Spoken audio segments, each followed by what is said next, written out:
My spacecraft glides over the Shinjuku district of eastern Tokyo as I swivel giddily in my captain's chair with all the blinking, labelless buttons on the left armrest.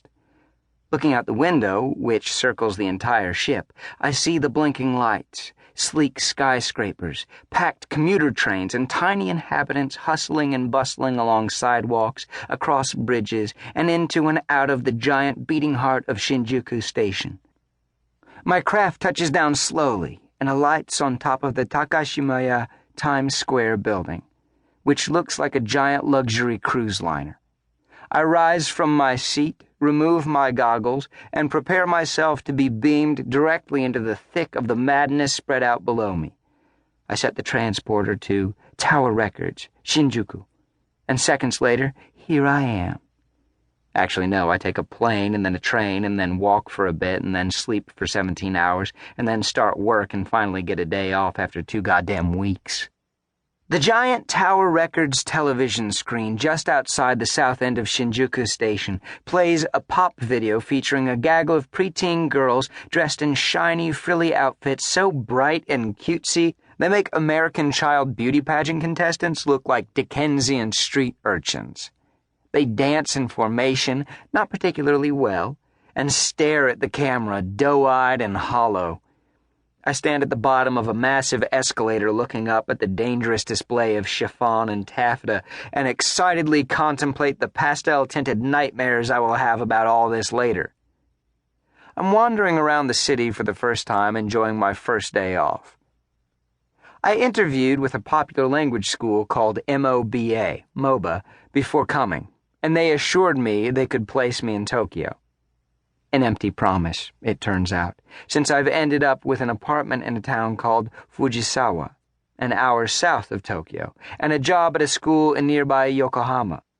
A disappointment, yes, like a young small-town Russian with stars in his eyes must feel when he has his heart set on living in the Big Apple and instead is forced to rent a studio in New Brunswick, New Jersey.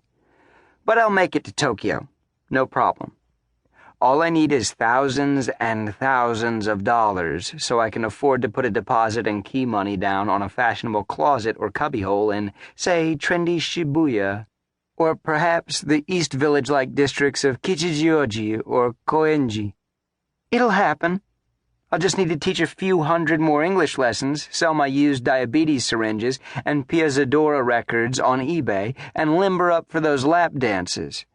I'll be there in no time. In the meanwhile, I'll continue my job in Yokohama, where I'm honing my communication skills and preparing myself for a career in front of the camera in ways I never anticipated. I have taught so many lessons that I've begun dropping all articles, prepositions, and sometimes the verb to be from my speech just to be more easily understood. On weekend, went to movie and ate nice restaurant. Food so delicious. I've also started pointing to my ears when I talk about listening to music, behind me when talking about the past, and in front of me and over a little hill when talking about the future.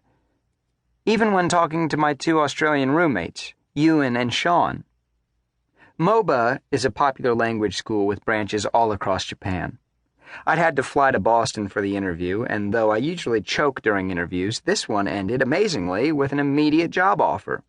Admittedly, it's satisfying to know that simply by virtue of being born in the right place, I have a skill very much in demand in another part of the world. I never really considered my English degree very marketable, and neither has anyone else. College papers touting Jane Austen as England's best Harlequin romance novelist or exploring the homoeroticism in Bleak House won't get you very far in the real world, let's face it.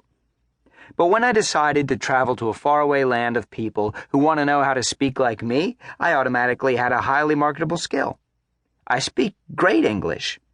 Jim, the interviewer and a former MOBA teacher, was clearly dazzled. In fact, he'd seemed to have only one concern.